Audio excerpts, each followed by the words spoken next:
All right, y'all. Hey, so I heard y'all won a championship this weekend. Yeah. How's that feel? Good. These two over here are just like, yeah, it happened. Okay, cool. Yeah, that's awesome, right? And JV too. So 2 things I know about winning a championship early in the season is that, 1, now you have a target on your back. You are now the team to beat, which is also a fun place to be, isn't it? Being the team to beat. Yep. I watched Harrison a lot last year. I don't know if y'all know this, but I did watch y'all a lot last year. Y'all are good. This year, y'all are better. I believe that. Y'all are better.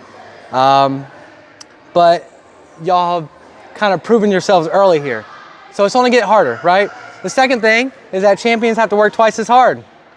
Champions have to work twice as hard. It's hard to win multiple championships in tournaments. Y'all have several tournaments throughout the season. It's the beginning of the season, so a lot of those teams maybe didn't have their life together yet, right? Some of them barely knew rotations, I think. So it will get harder, but that's great. Because you don't want it to be easy all season, right? That'd be boring. All right, so this is only gonna be, try to keep it under an hour. I don't think it'll be a whole hour. I'm not gonna make you sit down the whole time. We're gonna play some games. I think we're gonna have some fun. There are a few worksheets for you to kind of complete along the way, nothing too strenuous. They should take about 2 to 3 minutes each. Just kind of help us kind of figure out where we are with our mental skills and how we can use that moving forward through the whole season, all right? It's gonna be a great season. So, a few years ago, gold bracket match. Yeah, this is about our 3rd tournament of the season. I have a pretty good team this season. They went to the gold bracket every single tournament, so they're pretty good, but this is early in the season, and they've never been to the championship match before. And if you've never been to a championship match before, it can kind of get in your head a little bit, right? You don't know, they say act like you've been there, but if you've never been there, how can you act like you've been there, right? So we lose the first set. Second set, early in the second set, one of my right sides hits the ball into the net 2 times in a row. And she starts crying on the court, and that's only weird because she's never cried on the court before. I'm like, what is going on? Why is she crying? She's usually like the cheerleader, like hype person, like, hey, let's go. To see her crying on the court, I'm like, she is broken. And we ended up losing that match. Fast forward to regionals. We are in the gold championship match at regionals. The schedule, I don't know if you've ever done like day 2 of regionals gold bracket. It's like play, break, play, break, play, break. It's just a very draining schedule. You start at like 8 a.m. and you finish at like 4 or 5, right? And that last break between the semifinals and the championship match was 2 hours long. 2 hours long. So if you ever had to play volleyball and then sit for 2 hours, your body gets tired, your muscles start getting tight, your brain starts getting a little tired. And then we get to the championship match, and I can tell that they're giving their best effort. They're trying so hard, but I can just tell that mentally they are just falling apart. They look so tired. And we lost both of those matches. We lost the championship match at the beginning of the season, and we lost the championship match at regionals, right? And the reason we lost those matches isn't because we were outplayed. Both teams were very good. My team was good. They had the skill, we had the talent. It's just mentally they weren't prepared. The difference between championship teams and teams that don't win championships are teams who have the ability to not just prepare their skill, but their mind as well. You see this in professional sports all the time, whether it's basketball, baseball, football. Championship teams spend a lot of time working on their mental game, not just their physical game, right? All right, so throughout the season, we're gonna be working on a whole bunch of different mental skills. I'm gonna teach you some stuff today. I'm not gonna teach you all of it. It would take me probably 2 or 3 hours to teach you all of it.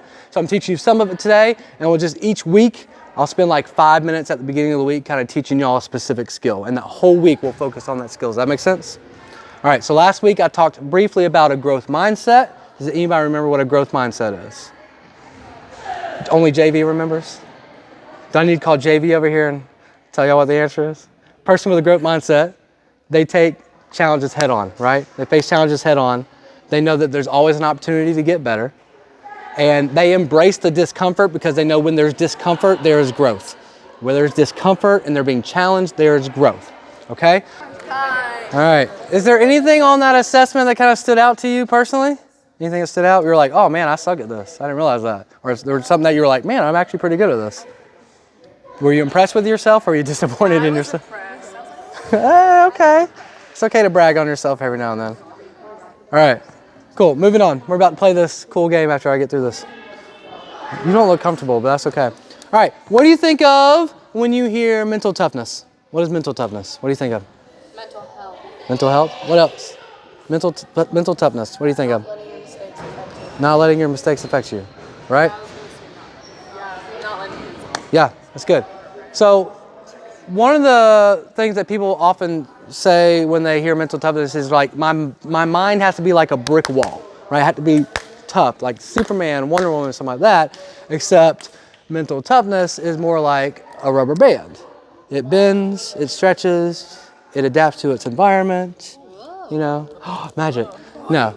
So like, instead of a brick wall, we want our minds to be flexible, rubber band. like a rubber band, right?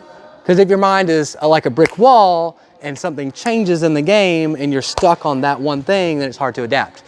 But if your mind is flexible, like a rubber band, when things happen that are unexpected, it's easier to adapt, right? And one way that we do that is focusing on the things that we can control. We can control our behavior, our effort, and our attitude. Behavior, effort, attitude. Those are only 3 things that we can really control. Everything else we can't control. We can't control what the referee does. We can't control that the line judges aren't paying attention. We can't control what our teammates do, right? We can't control that. We can control our behavior, our effort, and our attitude, right? Being flexible in our mindset allows us to better control those things, and then the things that we can't control, we learn to adapt to those, right? Okay, so how do elite athletes become so mentally tough? What do they work on? How are they mentally flexible? We got like Venus Williams, right? We got Michael Phelps. Simone Biles is crushing it right now, y'all. LeBron James, elite athletes, very mentally tough, mentally flexible, right? They're the best of the best, and even though they have moments where they get tired, right? They're mentally fatigued. They have developed habits, mental skills, mental habits to help them prepare mentally for competition, right? And we'll go over that a little bit more later, but right now we're gonna play a little game. So the people who did the math problem, was it complicated math? No. No, but what made it hard? Having to do pressure fast. The pressure, right? Those were like basic, look, 5 plus 4, you can do 9. But when there's pressure and you know that someone else might be ahead of you, it adds a lot, it makes it a lot harder to do even the simple things, right? But you didn't know you were going to be doing that, right? You didn't know what the math problem was going to be. But when it comes to volleyball, there's a lot of patterns. There's a lot of things you can expect. That's why being mentally flexible allows you to adapt and overcome challenges, right? All right. So last week, y'all heard me talk a lot about goal setting, right? And here's why this is so important. It's that athletes who set goals improve significantly quicker than those who don't. Significantly quicker. Like athletes who even write their goals down, 33% more likely to achieve those goals. It's like such a huge difference. You improve quickly because you have that clarity on what you want to accomplish, right? You're more committed when you have a goal and you write it down. And it helps you stay focused in practice. That's why I say for every practice, every game, have something you want to focus on, right? And it's easy to say that goals don't matter when you play an easy team. Like, oh, we beat them without having a goal, right? It was easy. But what happens when you start playing harder teams or faster teams, right? And you get tired and you're starting to lose focus. If you don't have a goal, it is much easier to shut down in those more difficult matches than if you have a goal. Because if you have a goal and you're getting tired, you're like, okay, here's my goal. I need to reset and refocus. But if you don't have a goal, you don't have a focus, then what are you going to focus on? You're like, I just need to hit the ball. Just hitting the ball is not a goal. Any hitter can go out there and just hit the ball, right? That's why like 80% of all attacks go to zone 6. Y'all know that zone 6 is like the worst place to hit the ball, but y'all do it because you're just out there just hitting the ball, right? There's no focus, there's no purpose, there's no intent, right? That's why having a goal, especially when you have those high pressure situations, playing against tougher teams, having those goals helps you stay focused and something to drive toward, all right? So, has anyone ever heard of SMART goals? SMART goals? What does it stand for? Do you remember? The first, I know one's measurable. Yeah, that's good. Yeah. Achievable, attainable. Yeah, and then R is, well, no, G's time, like timely. Reasonable. So it's a specific goal. You can't say, I just want to get better at volleyball or I want to jump higher. How high do you want to jump? How much do you want to increase your vertical by? What do you want your pass rating to be? Have a specific thing. I want to be a better passer. What does that mean? What does it look like to be a better passer? Right? Specific. A is achievable or attainable. It means you can actually do it. If you want to say you want to increase your vertical, saying you want to increase your vertical by 9 inches by the end of the season is most likely not achievable for most athletes. But if you want to achieve it, do like 3 inches over 3 months, for some athletes, that might be achievable. I forgot the measurable. You need to be able to keep track of your goals. Do y'all use Huddle for stats? Yeah. Maybe, we're not sure yet. Some coaches don't take measurements. You can still keep track of your own kind of thing. Like, oh, during this drill, my goal was to get 9 out of 10 serves in. Okay, I did that, right? But if you have access to stats, it's a little bit easier to kind of keep track of things, right? R is relevant to you playing volleyball, right? And then T is time bound. I want to do this in 1 week. I want to do this in 1 month. I want to do this by the end of the season, right? So on this paper, the first page is your season-long goal. What do you want to accomplish by the end of the season? And you don't need to do this right now, okay? We're kind of behind on time. What do you want to do by the end of the season? And then page 2 is your short-term goal. What do you want to accomplish between now and your next match? That's your short-term goal. Your weekly goal, your bi-weekly goal, whatever you want it to be, all right? Specific, measurable, attainable, relevant, and time-bound, okay? And then on the third page, you're gonna write, how can I measure it? How do I know when I've accomplished this goal? All that makes sense? All right, yeah, you don't have to do that right now. We're gonna keep moving along. All right, so raise your hand if you've ever lost focus or been distracted in practice or a game. Literally probably everybody, right? If you've ever been anywhere, especially if you're practicing in a gym that has like 7 other teams, it can be very easy to be distracted by all the things that are going on. My team this year practiced next to the little 12s and they're so stinking cute. So it's easy to get distracted like, oh, they're better than my 16s. Okay, so distractions are something that every athlete faces. Whether it's your parents yelling at you from the sidelines. That doesn't happen, does it? Move your feet. Stuff like that. It could be you're distracted by your own mistake. You shank the pass and now you're distracted. Or just you're distracted by your own inner thoughts, by whatever. Maybe you're hungry and that's distracting you, right? There are a few strategies that I teach athletes to help them kind of refocus after a mistake. And I'll say this for pretty much everything I teach you, every person's a different person. Some of the things might work for you and other things might not work for you, right? And that's okay. Not everything I teach you this year might work for you, but some of it will. So I'm just kind of teaching you a broad spectrum of things. So the first thing I teach is if you just made a mistake and you're trying to refocus your thoughts, is really simple. Tug on your elbow pads, arm sleeves, whatever, knee pads, tie your shoe, right? Because it forces your brain to focus on something else other than your just shank pass, right? You're like, okay, elbow pads, knee pads, sing a little song, gonna tie my shoe, and get back to it. I'm like, okay, here I am, right? Simple. Works for a lot of athletes I coach, just redirecting their thoughts, all right? Helps you focus on what you're supposed to be doing right now. I had a player tell me, she actually, when she got tired, she lost focus in the middle of rallies. She was losing focus in the middle of rallies. She's a DS, libero. She would get tired, she'd be losing focus. So if you're finding yourself losing focus in the middle of a rally, when things are going on, the easiest thing to do is just say what you're looking at or say what you're supposed to be doing. What you should be doing anyway is communicating, right? The passes on the net, off the net, outside, outside, cross, cross, cross, line, line, line, mine, mine, up. Saying it out loud though, because saying it out loud forces your brain to focus on that specific thing. Oh, the pass is on the net. The set's going outside. She's swinging cross. Saying it out loud forces your brain to focus on that specific thing. All right, the next thing, and we're gonna go a little bit more into depth on this in a little bit, is breathing exercises. Anybody ever done breathing exercises, meditation? Awesome. Do you have a specific type of breathing exercise? Okay. Do you? Or like right before I serve and like it's a pressure, or if it's like with game point, like I breathe in and I breathe out. That's good.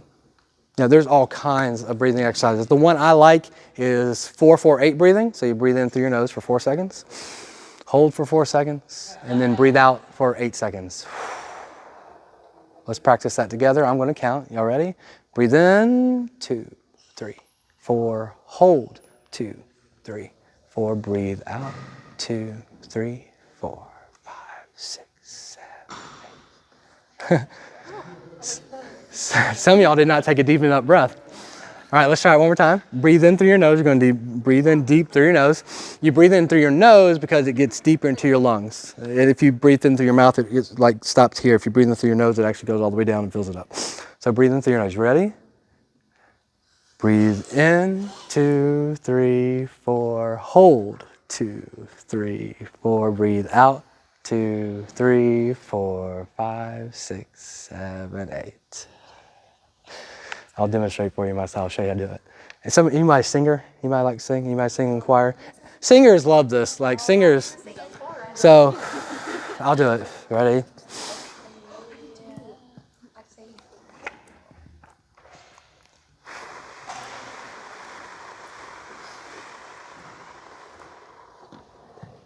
Make sense? Cool. I feel relaxed. I actually use that breathing technique because I'm coaching, I'm feeling stressed, it's a tight match. I'm like, my blood pressure's going up. I actually do breathing exercises. Especially if I'm before a match, I'm like, I know it's an important match, I'm feeling tight, I'm tense, so I'll do breathing exercises. Doing it before you serve is also very good. Finding a pre-serve routine, a little breathing exercise.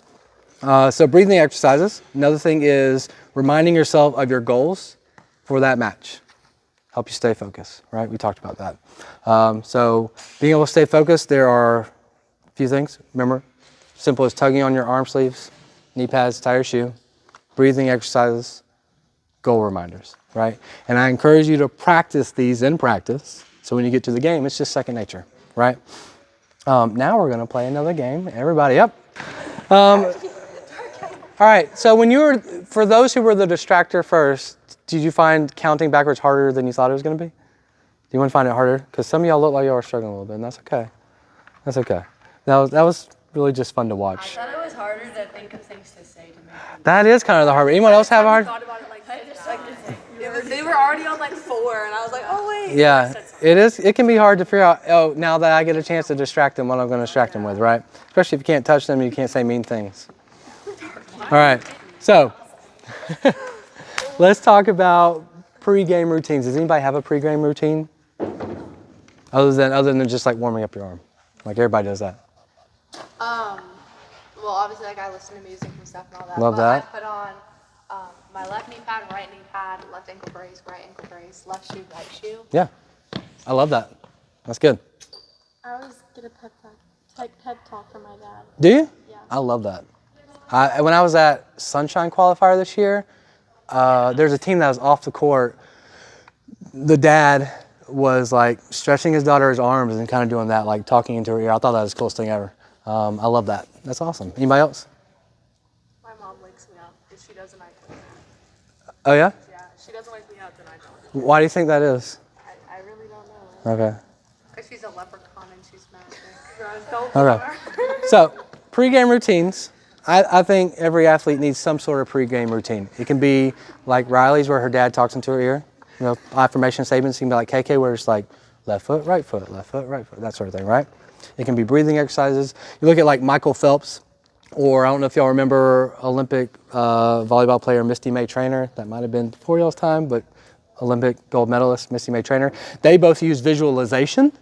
And so like Michael Phelps would visualize every single stroke, every single turn in the pool, any kind of obstacle he thought he might face before the match. He'd run the entire race in his mind. And I think that was one of the coolest things ever. A Misty May Trainer did the same thing. She would visualize perfect passes. She would visualize her sets. She would visualize her swings, right? She'd visualize her serves before every match. And I love that. So pre-game routine, here are a few things. Once again, for some people, breathing exercises. If you're one of the people who have like the pre-game jitters, you're anxious before the games, a lot of times that goes away once you start. But if you're one of those people where it doesn't go away, you feel your heart racing, breathing exercises, 4-4-8 before a match, just sit down, do it 4 times. right? Because physically inside your body is telling your brain to relax your heart, okay? It's just beating real fast. Second one, affirmation statements, right? I got this. I'm a great passer. Nobody can stop my attacks. I am the ace queen. I thrive under pressure. I know, right? You need that shirt. I'm the ace queen. Oh, that would be good. That would be Queen, K-W-E-E-N. Okay. Queen. All right. So in my opinion, and this is just my opinion, visualization is the coolest thing ever as part of a pregame routine. And a lot of professional athletes have started doing it. LeBron James does it. Michael Jordan did it when he was playing. And it can sometimes be called like mental rehearsal because you're kind of rehearsing in your mind what you're doing. And what's cool about visualization is that your brain can't tell the difference between what you see in your mind and you actually doing it. So that's why some dreams seem very real. You wake up and you're like, you think you actually did it. What you see in your mind, your brain thinks you're doing. That's why if we're actually about to do some visualization, and for some people, you'll start feeling your arm twitch or your leg twitch because your brain thinks you're actually playing volleyball. It is the coolest thing in the world to me. Your brain's like super smart, but also kind of dumb at the same time that it can't tell the difference. But this works a lot for like if you have an injury and they can't practice, I encourage athletes, hey, do visualization because your brain is still thinking that it is practicing. It's really cool.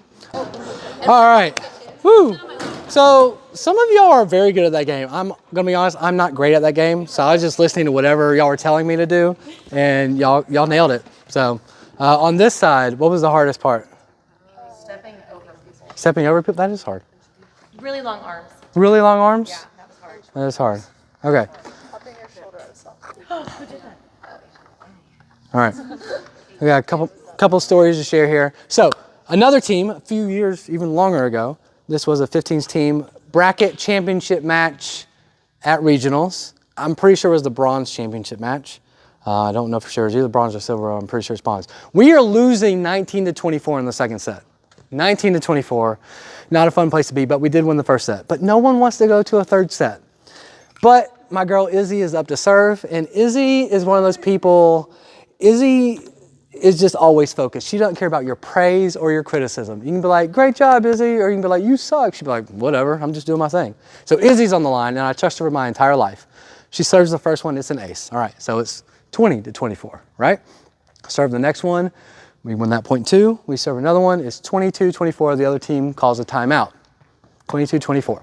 They are now out of timeouts, which as a coach, I love it because we are driving this bus. All right, so we get back up. We serve, Izzy serves, and we actually get a kill. So they send it back, free ball, we get a kill. Awesome, 23-24. Izzy serves again, and we score another point. Now it's 24-24. We've just scored 5 points in a short period of time, 19-24. Izzy goes back to serve again. It's another ace. Awesome, love it. It's 25-24, championship match at regionals. And how do we win this thing? Big block. Amaka, my girl, some of y'all know Amaka. Yes, This was when the Amaka was, it's a baby. She finishes that thing with a monster block. I have this video. I gotta send y'all this video. I watched it recently just because like, was it really 19-24? It was really 19-24. And so how do you come back from a 19-24 deficit? What does a team have to do to come back? You have to work together. You have to stay focused. You have to trust your teammates to do their job, and they have to trust you to do your job, right? That's the only way it's gonna work. You can't be trying to do your own thing and the rest of your team's trying to do something else, right? This team, they stayed focused. They took it 1 point at a time. They didn't care that they were losing 19-24. They said, we're gonna focus on this 1 point. And this is our game plan for this 1 point. And they did it 1 point at a time. They didn't care, okay, we still gotta go like 6 more points. Oh my gosh, can we just go to the third set? No, 1 point at a time. They weren't distracted by the score. They weren't distracted by anything else. We're gonna work as a team. We're gonna play as a team. This past season, my team earlier in the season, somehow this team always started off sets behind 1-6, 1-7, 1-8. Drove me crazy, but they almost always came back and won. They almost always came back 1-8. They would come back and win 25-15, right? Because they worked together. They got their life together after those first few points. They started to trust their teammates, started talking more, right? And in the high pressure situations, They just did their thing. All right, I'm getting close to being finished here. I'm going to talk about one of my most favorite things, not directly related to mental skills, but one of my favorite things in general is that's about leadership. All right, leadership. What makes a good leader? Someone who's vocal. Vocal, okay. Stepping up when no one else. No, you go. Stepping up when no one else will. Stepping up when no one else will. That was basically what I was going to say. Anyone else? Emotional intelligence. Oh my goodness, that's a whole nother sermon I could give. I like that though. That's good. We're not going to cover that today, but I love it. Yes. I think someone who the whole team respects. That's good. I think putting others above yourself. That's so good. That's right. Was it someone else raised their hand? No, Addison? Okay. So, does a leader have to be the team captain? No, that's right. A title or a position can make you a leader, right? Team captains. You're kind of by default a leader, right? But anyone can and should be a leader, right? It doesn't matter if you're an introvert or an extrovert. It doesn't matter if you just started playing volleyball last year or you've been playing 8 years, okay? Anyone can be a leader. Anyone should be a leader. Leadership at its core is this. Leadership is how you use your influence. Leadership is how you use your influence. Are you using your influence to motivate your teammates? Are you using your influence to build them up or tear them down? Are you using your influence to build people up or tear them down? All right? When they spend time with you, do they leave feeling drained or do they leave feeling energized because they've been around you? Right? If you're using your influence to build them up, generally people will leave your presence feeling energized. Okay? So how do you get your teammates to listen to you and respect you if you're the youngest on the team or the least experienced on the team? Right? How can you have that influence? I say be very outspoken because I feel like more people would listen to someone who is very kind of outspoken, talks a lot, kind of big energy. Outspoken in what sense? Know what they're talking about. They're not just saying stuff to say stuff. Right. That's actually a good point. You should probably actually know what you're talking about, not just spouting your opinions on things that you might not know what you're talking about. So yeah, but I have 3 tips for being a leader, right? Simple 3 tips. Number 1, consistency. Show up every single day, ready to give your best effort and your best attitude. Every single day, best effort, best attitude. You want people to notice, you want to have influence over other people, consistency, showing up every day. You don't walk on the court and you don't complain. Leaders don't complain. Leaders don't complain. They don't say, oh, I hate this drill. No, leaders say, it's not my favorite drill, but I can still get something out of it. It's not my favorite drill, but I'm going to figure out how this can make me better, right? I can't believe the coach is playing her over me. I work twice as hard as she does. Leaders don't complain. Leaders say, I'm going to work on myself, right? I'm going to earn my spot. And in the process, I'm going to cheer on my teammate. I'm going to support my teammate. And that's number 2, support your teammates. On and off the court. Coach Christina talks about having a culture of celebration, right? Celebrate the big things and the little things, right? It's easy to celebrate the big things, right? Winning championships. But we also celebrate the little things, right? We got to kill, but we also need to celebrate the setter who gave that awesome set and the DS who gave that incredible pass, right? Celebrate the little things as well as the big things. Support your teammates. Let them know that you value them. And number 3, biggest one here, leaders take ownership. Leaders take ownership. This is your team. You are part of the team. This is your team. If you want others to give their best effort and their attitude, it starts with you. You have to give your best effort and your best attitude first. Leaders take ownership. Leaders set the tone. If you want your teammates to go hard, you got to go hard first, right? You can't expect someone else to go where you haven't gone yourself or you're not willing to go yourself, right? You want your teammates to go hard, they got to see you go hard, right? When you lose a match, leaders do not blame their teammates.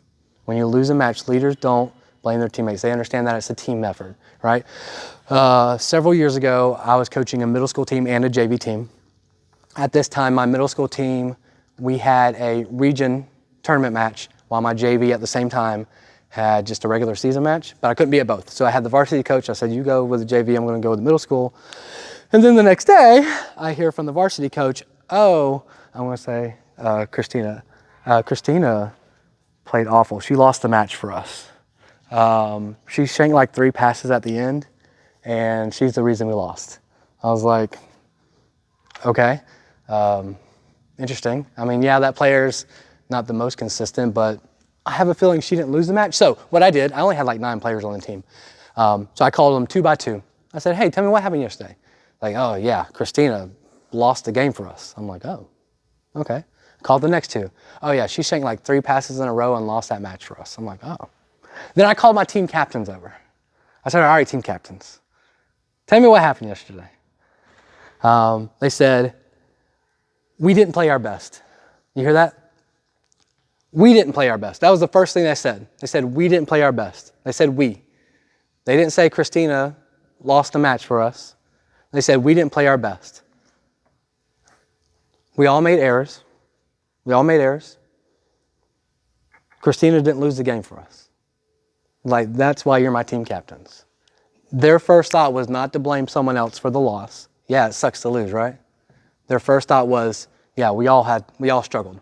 It was a tough match. We don't like losing, but we all played a part in it, right? Leaders take ownership, right? Right.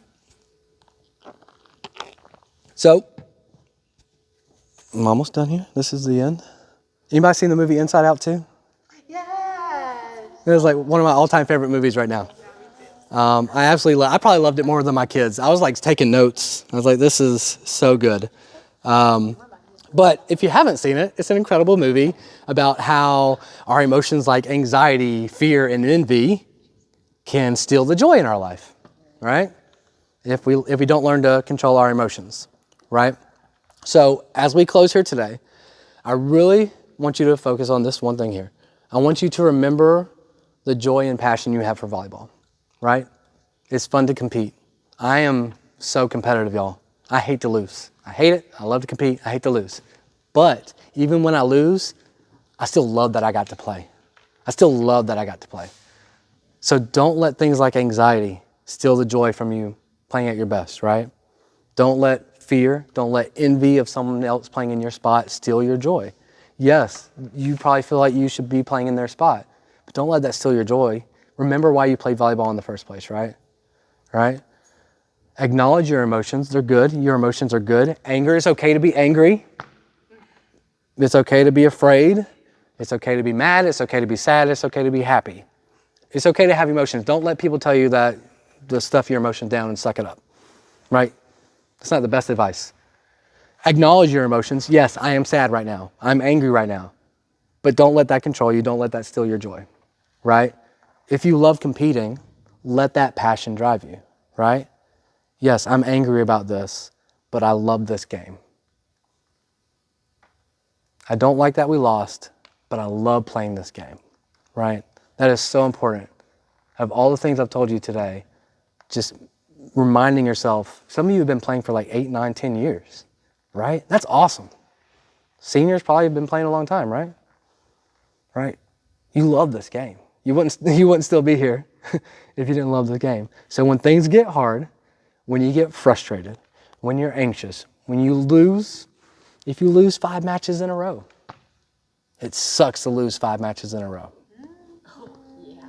Right? It sucks to lose 5 matches in a row, but sometimes it happens. But you get to play this game. You get to be in this gym and play the sport that you absolutely love, that some of you have devoted the last 8 to 10 years of your life, right? Don't let anyone or anything, any emotion steal that joy, okay? All right, play with heart, lead with enthusiasm, and let your passion drive you, all right? Awesome. That's all I got for y'all today.